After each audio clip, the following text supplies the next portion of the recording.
Hello everybody. For this opening we are going to be looking at the Sicilian dragon. This is a very double-edged opening for the tactically minded fighting players out there.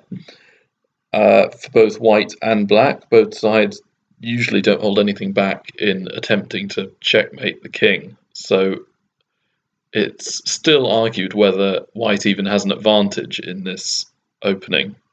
And there's tons and tons of theory on it. So I won't try and go over every minutiae of the position, but I'll try and give you an overview. It starts out with e4, and black plays now the most commonly seen move, c5. So we have the Sicilian main line, knight f3, and there are several responses. d6 and knight c6 generally lead to the same thing. There's the hyper-accelerated dragon with g6, but going into the Sicilian dragon, often you have d6, d4, and black captures a centre pawn, and white gains a little bit of space in return with knight takes. Now knight f6, knight c3, and here we see g6. So black fianchettos his bishop onto g7, which is the known as the dragon bishop, often breathing fire down the long diagonal, and usually then castles his king, whereas white tries to centralize his pieces and often organize what's called a pawn storm, or in other words, chucking all the pawns he has up at the enemy king. So what we'll look at today is a game between John Nunn and Tony Miles, played in 1980, which is a sideline of the said Sicilian dragon. But before we do that, let's have a look at the mainline dragon. Often bishop e3 is played here, developing, and you have to watch out because there is a theme in this opening and in various lines of the English and several other mainline openings where black will try and exchange his knight or her knight for the bishop on e3 with the maneuver knight to g4. But here it falls rather short because can you see how black loses a piece after knight g4?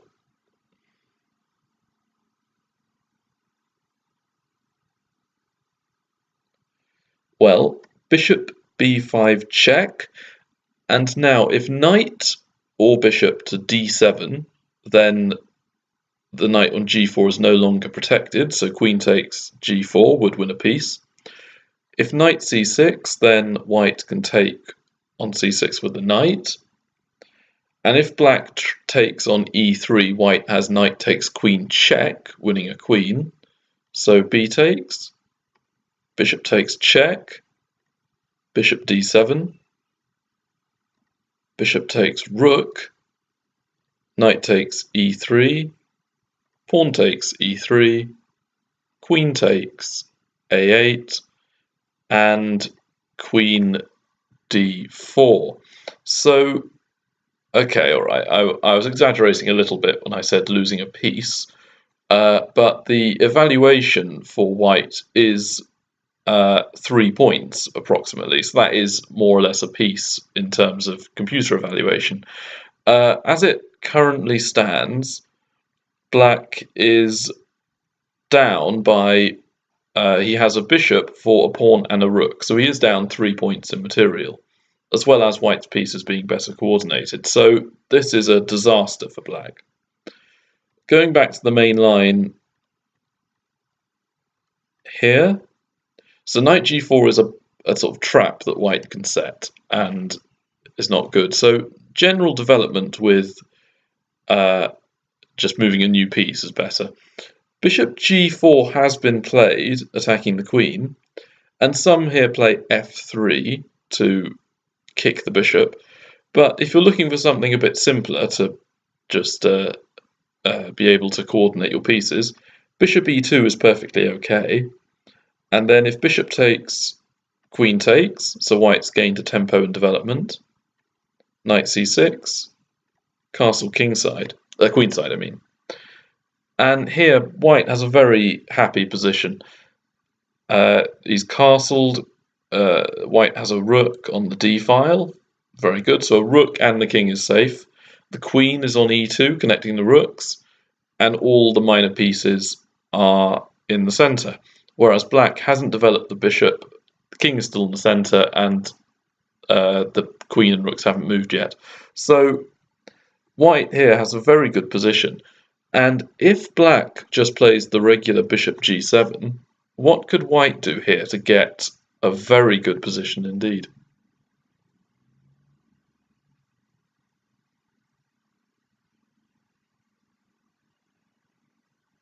Well, queen b5 isn't the most accurate move. Queen d7 here would prevent the worst of the damage. But knight takes c6, b takes, and then e5 is very strong for white, because the pawn is pinned to the queen, and the knight now needs to move. So if it moves somewhere other than d5, white can take the pawns off, and then have a discovered attack with maybe bishop g5 check, winning black's queen. So that would be horrible. So knight d5, takes, queen b5 check, queen d7, takes, attacking the rook, castles, takes. So white now is completely winning, being 2 pawns up. That's just a sample line there. Bishop g4 then isn't so good. So the main line, bishop g7, fianchettoing and preparing to castle is most accurate. Now, just for a few sample moves, bishop c4 is a move favoured by Bobby Fischer, attacking the f7 pawn. So black had better castle quickly. f3 can often be seen, preventing knight g4, which is now possible. Knight c6, queen d2. So the idea here is to create a queen and bishop battery and play bishop h6 and trade off black's dragon bishop for your own bishop, and that would weaken the dark squares around black's king, so aiding in a checkmating attack, as well as reducing black's influence on the centre. So knight e5 can be played.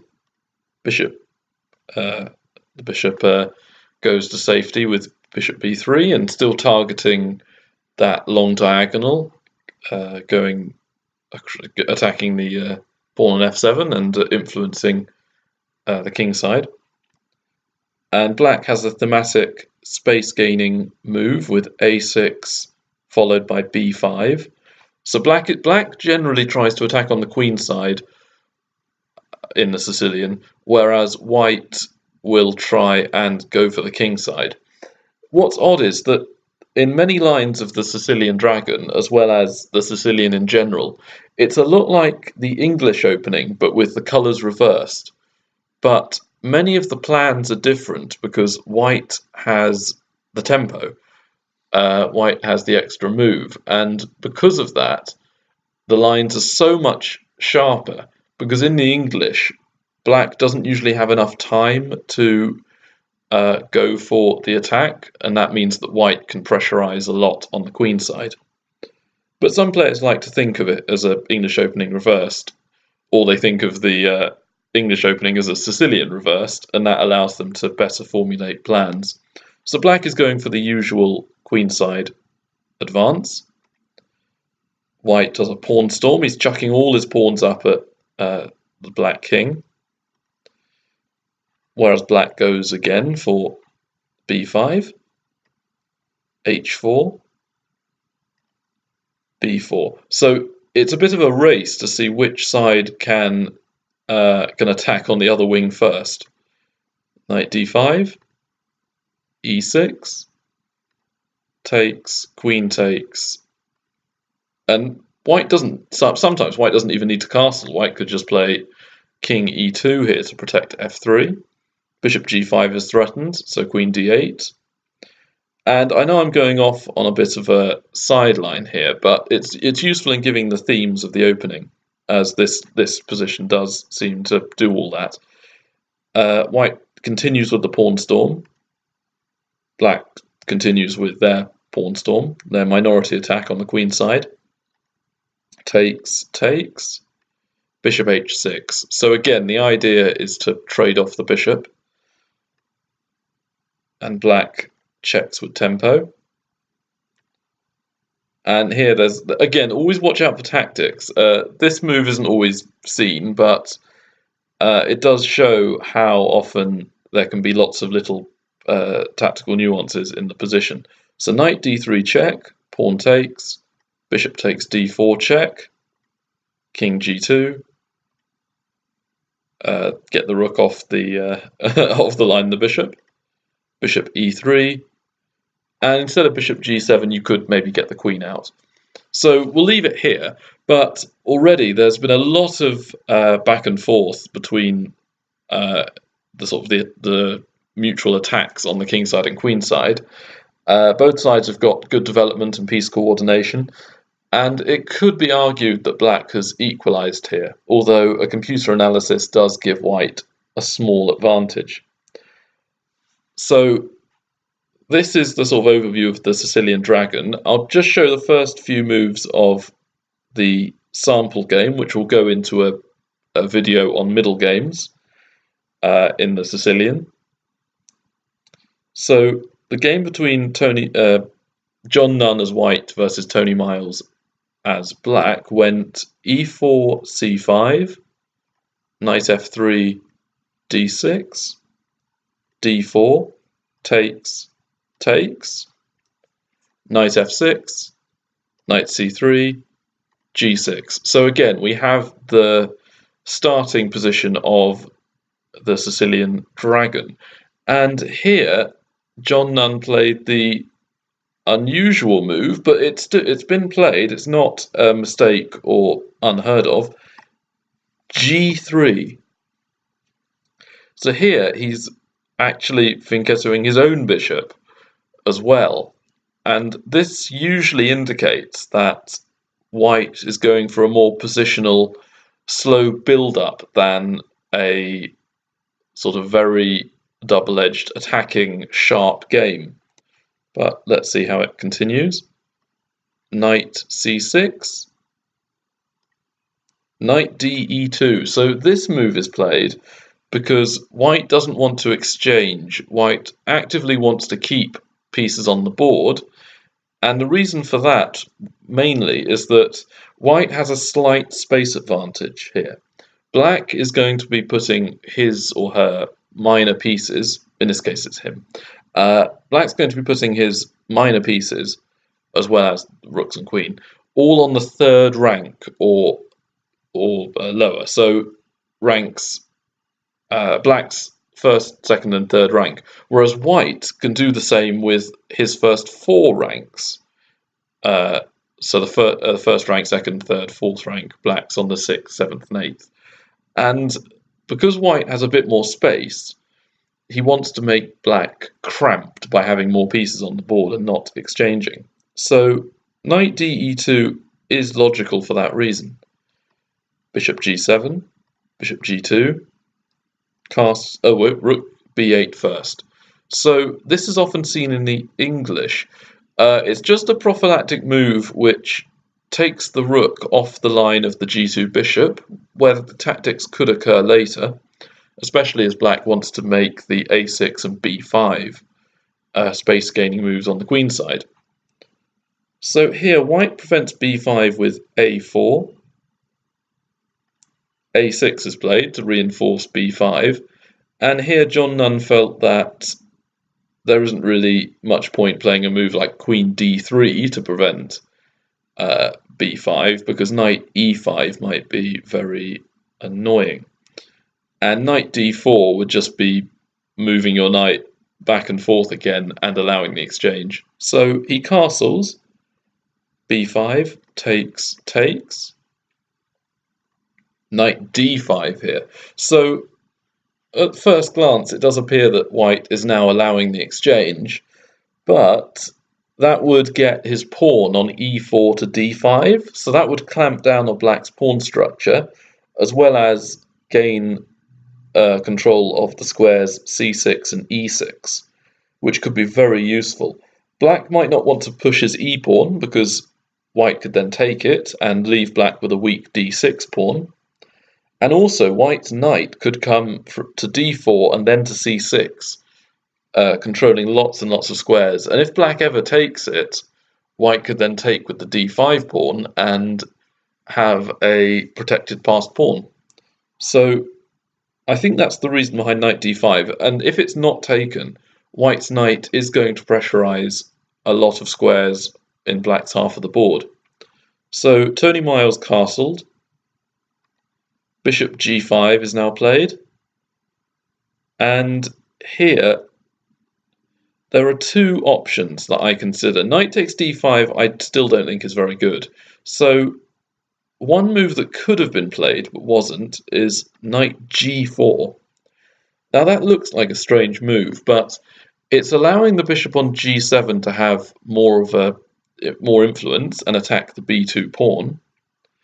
And the knight on g4 can reroute to e5 at a later date, so centralizing the knight.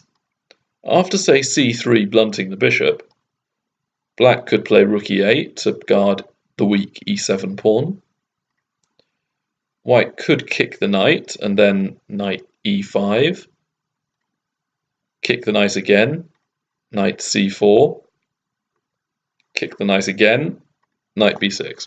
So black might have been forced to move the knight about 5 times already, but what it's done is it's done two things. One is it's allowed white to gain a little bit more of an advantage in space, but with every pawn move, white is weakening some of the squares behind the pawns.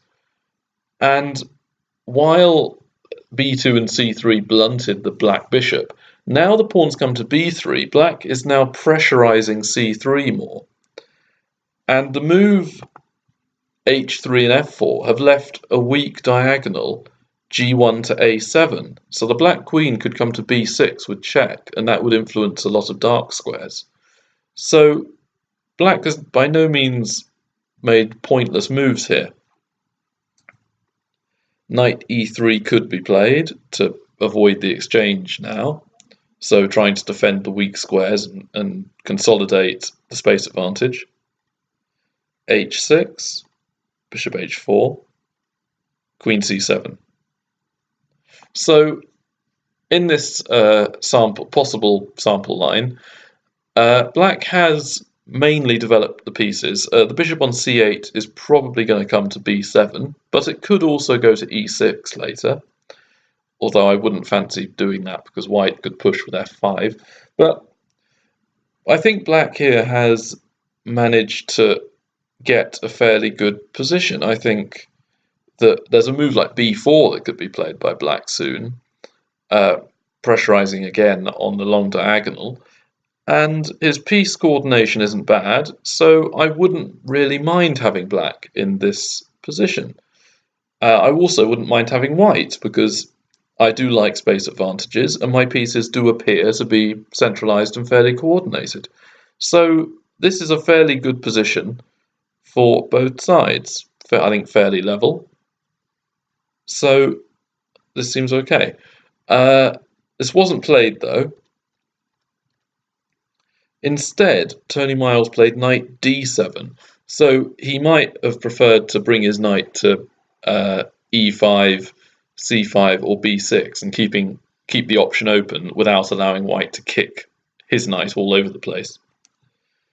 So queen c1 is now played, and the idea behind that is to do two things simultaneously. One is defend b2 from the black bishop.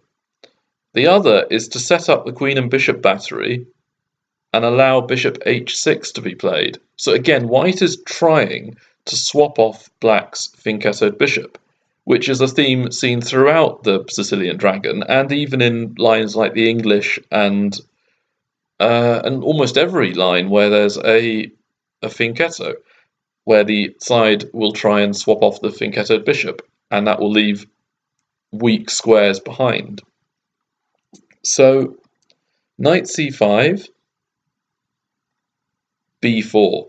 Now this is very interesting. White is voluntarily giving up the rook for the bishop, and this in particular is seen in the Sicilian dragon, mainly because the bishop's quality is seen as being greater than that of a regular bishop. It's seen as sort of as holding the whole position together for black. So if bishop takes, queen takes, knight e6, bishop h6. So the idea here is that black's bishop was more useful than white's rook, and his rook on f8 isn't as good as white's bishop on h6, controlling all the dark squares around the king. So white can go for a very aggressive maneuver and try chucking the pawns up again in a pawn storm, and the only thing stopping queen g7 mate is the knight on e6. So possibly white could play f5, and the knight would have to stand still and be taken. So a possible line here, this isn't the only option for black, but I found this to be interesting, is f6 to block the queen, f5, knight c7, takes, knight takes f6, pawn takes, rook takes. So here we have a very illustrative example of how the exchange sack can be very useful in the short term by increasing the quality of your pieces and the coordination. So white's got a queen, a rook, and a bishop all aiming at the king, and black's pieces are all in a bit of a jumble on the queen side. So knight e5 doesn't stop rook takes g6 check, because if the knight dares to take the rook, then queen g7 mates, king h7, bishop g5, rook a8, queen f1, and I found this to be very hard to calculate, so I was forced, unfortunately, to look at the computer analysis, which is unmatched in tactics, and it thought here that the best move for black was king takes rook, bishop takes, rook takes, and then after knight d4 it gave it as being roughly level, even though black has got two rooks and a knight for a queen. White's coordination is still very good, and also being 3 pawns up helps. So, fascinating position. In the game though, going back, Tony Miles didn't take the forbidden fruit. He instead played knight e6, bishop h6, and now knight e to d4. So he's now threatening knight to e2, forking the queen and king. So white took and black recaptured, again renewing the threat. And this is quite a prophylactic move here. White doesn't want to get the rook off the f file and onto the e file. He's going to try and push f4 and f5. And the queen can't really be improved where it is, so king h1. You often see that in the Sicilian, as well as many other openings, where you're just getting the king to a very slightly safer point and preventing any future checks or tactics. So bishop takes, queen takes, and knight takes. And before I stop the game here, as we've reached a fairly complicated middle game and we're out of the opening, the move that John Nunn played here isn't what I would have done. I would have played rook a7, trying to infiltrate, and while rook b7 is interesting, rook a8 could be very annoying. So bishop b7, queen d2, bishop takes, pawn takes, queen b6, rook takes, knight a3, and knight c4 is coming. So this could have been, I think, advantageous for white, but it is still quite double-edged, and there are there's counterplay chances for black. White's not having it all his own way. So to finish off, and we'll continue from the position here, rook ac1 was played, and then knight d4. So we'll stop there, and we've got some very interesting factors that come into play here in the middle game. So I hope you like this video. Look for the Sicilian Part 2 in my Middle Games playlist, and comment, like, subscribe. I'll see you in the next video. Bye.